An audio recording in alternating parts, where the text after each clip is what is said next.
Pinaka-ni-look forward ko talaga this year is yung i-hug niya na ako, yung ma-excite na siyang tatakbo na siya papunta sa akin.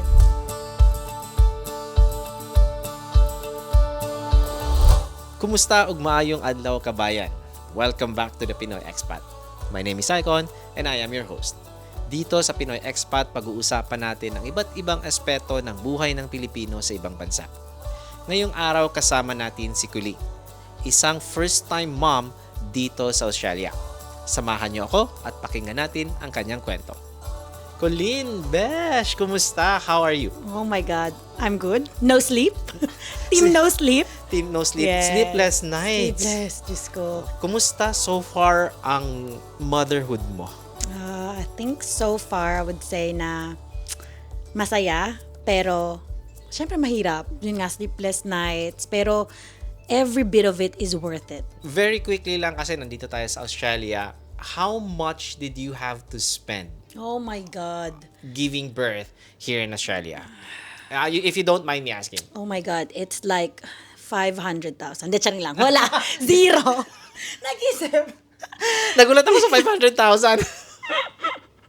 Zero, wala po. Wala akong ginastos. Wala akong ginastos sa panganganak. And, well, my birth, it wasn't that easy as well. Marami akong back and forth kasi nga by 35 weeks nga na diagnose ng preeclampsia.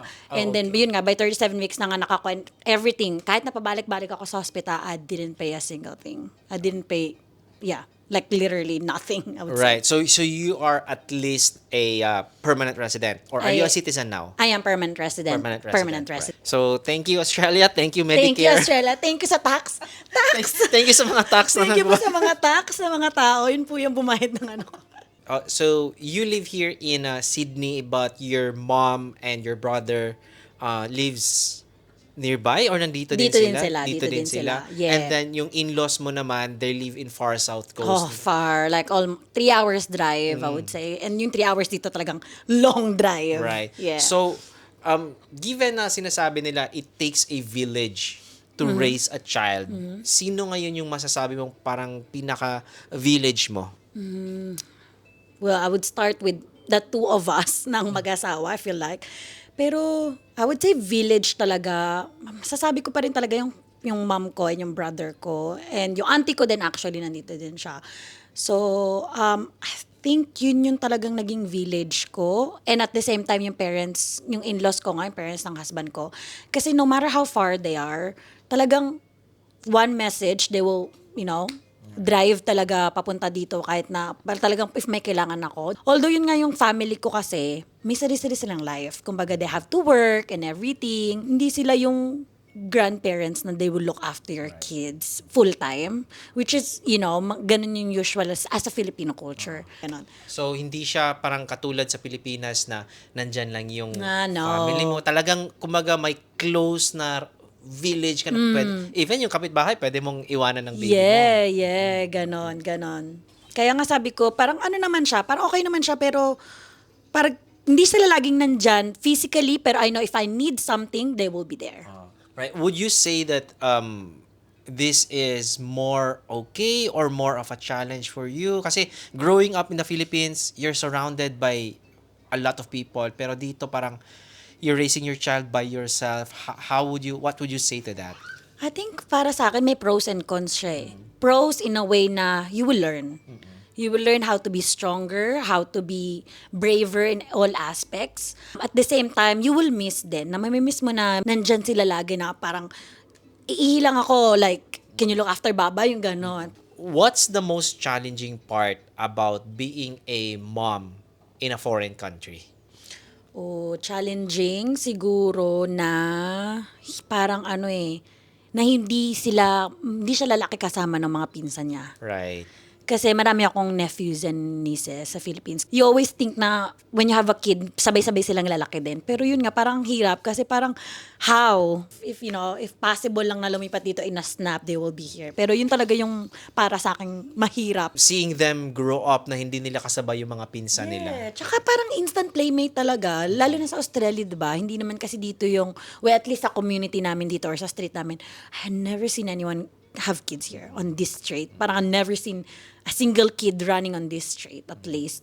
Lahat na nasa loob ng bahay naka-iPad na. Di ba? Yun pa, yun pa iPad, tapos di sila lumalabas or everything. So sabi ko, paano kaya? Oh my God. Yeah, siguro yun na nga, you can't help but compare. Siguro during our time na yung mga bata sa kalsada, nandyan, lalaro. Di ba? Alam mong ready silang nandyan, alam mong may kasama siyang lalaki, pero wala eh. Iba talaga dito. Yun talaga yung nakikita kong biggest challenge. Do you have any concerns about raising your child here in Australia? I think yung language. Ayoko kasi, siyempre, she's going to school and everything. I will teach her as much Tagalog na kaya ko. Pero syempre, pagdating niya ng school, iniisip ko kasi, may part din na ako nag-worry na kahit ng Tagalog siya before that, baka later on kasi makalimutan niya, di ba? Baka halimbawa, she'll be, maglilin na siya more sa English kasi nga, which is understandable kasi yun yung ginagamit sa school and when she talks to everyone else, pretty much. Saka, syempre, yung dad niya, speak English din. So, most likely, here and there, English yung maririnig niya. So, yun talaga yung feeling kong ayokong mawala, yung culture talaga na sana at mas as possible, gusto ko siyang matutong mag-Tagalog. Siguro, uwi-uwi na lang kayo, no? Exactly. Uwi talaga para at least pag minaririnig talaga siya, at least straight Tagalog kahit papaano. And I think you can still speak to her in Tagalog Oh pag yeah, kayo lang. definitely. Yun talaga yung target ko. Kaya sabi ko din sa kapatid ko, pagkakausapin niya nga yung si Baba, as much as possible Tagalog, para kumbaga sa brain niya, may intindihan niya and everything, and hindi mawawala sa kanya. Since PR ka na and you gave birth na literally $0 spent, would you advise yung mga non-PR na dito mga anak sa Australia or sa Pilipinas na lang? Good question. Actually, kasi parang hindi siya PR, magbabayad ka, no? Parang ganon. I guess kung covered ng insurance nila. True. I think, kung may insurance din naman, why not? Do it here. Kasi as much as possible, feeling ko, pag nagkaroon ka, sumasabay talaga siya.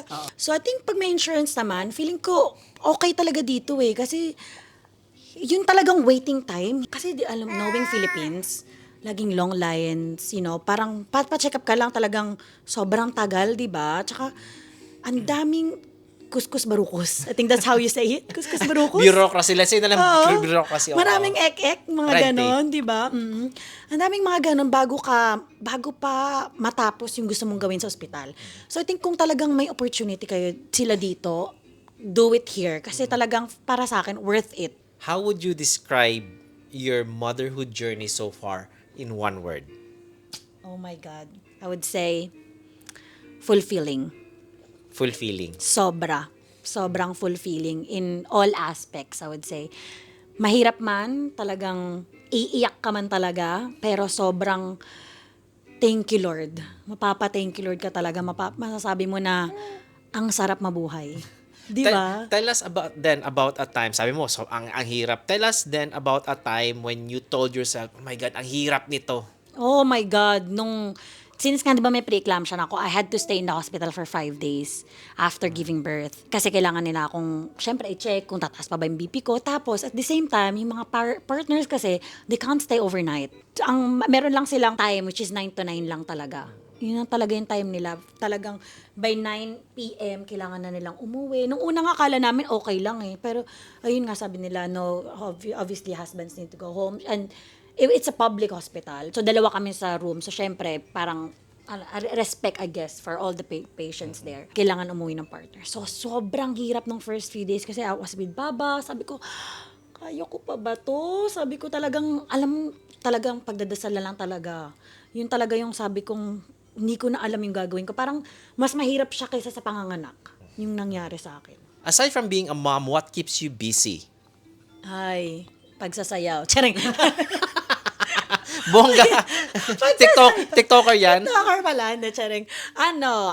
Photography. Yun talaga. Okay. I'm a photographer as well. So, thank God na supportive yung husband ko. So, whenever na merong opportunity na work, kahit paano here and there. Kasi weekend lang yung pwede kasi nga my husband is working weekdays. So, sinasabi niya talaga, I got this. Kaya ko si Baba, mag-work ka lang. And for your own sanity.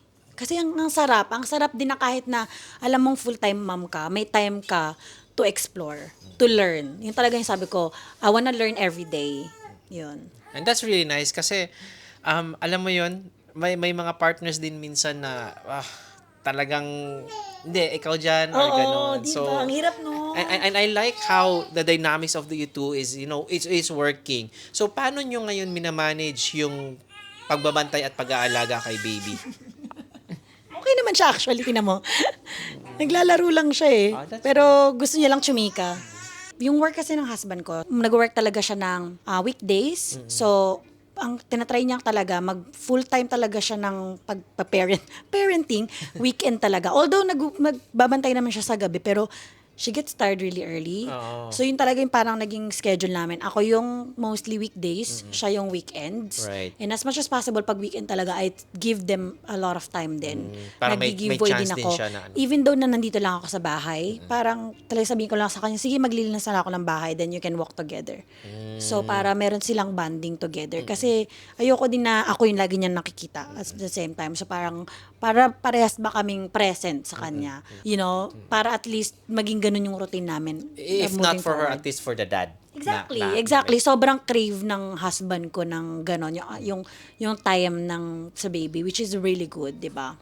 What are you looking forward to this year? I mean, mom-wise or parenthood-wise, what are you looking forward to? I'm really looking forward na magsasalita si Baba. Hindi. Looking forward ako na yung as a mom, yung time na mag-hug back na sa'yo yung anak mo. Oh, yung that's makikita sweet. mo na yung love na gini-give back na sa'yo ng anak mo. Yun talaga. Oh my God, I'm getting, talaga, Ghost bumps ba? Ghost pala. Yun, talagang yung na-excite ako yung talaga nilook forward ko. Sabi ko, na-excite ako yung time ng pwede niya na akong i-kiss, i-hug. Alam niya nang nandito na ako. Yung gana, alam niya ako si mommy.